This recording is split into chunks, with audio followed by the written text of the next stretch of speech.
Les associations doivent-elles participer au grand débat national?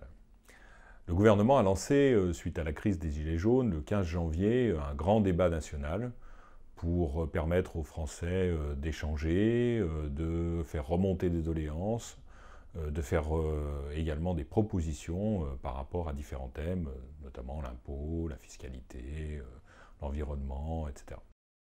Les associations doivent-elles y participer? Le gouvernement, en tout cas, leur a clairement fait un appel du pied. Le secrétaire d'État à la vie associative, Gabriel Attal, avait ainsi tweeté « Les associations sont pleinement ancrées dans les territoires, elles ont un rôle majeur à jouer dans la mobilisation des Français et dans l'animation du débat ». Alors tout le monde n'est pas convaincu.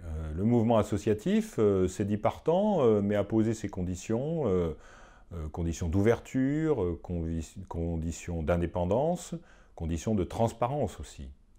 Le collectif des associations citoyennes, lui, est beaucoup plus réservé, il y voit un piège, et il appelle les associations à poursuivre la mobilisation sur le terrain, mais en dehors du grand débat national.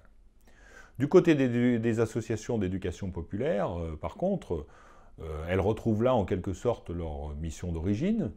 Elles préfèrent d'ailleurs, plutôt que d'organiser les débats, se situer en produisant des éléments d'analyse qui permettent d'éclairer les participants.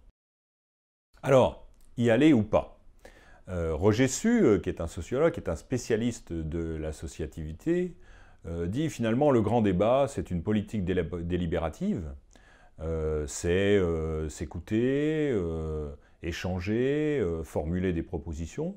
Finalement, c'est tout ce que les associations savent faire, et très bien faire depuis très longtemps, et donc il serait dommage qu'elles ne saisissent pas l'occasion du grand débat pour montrer ce savoir-faire.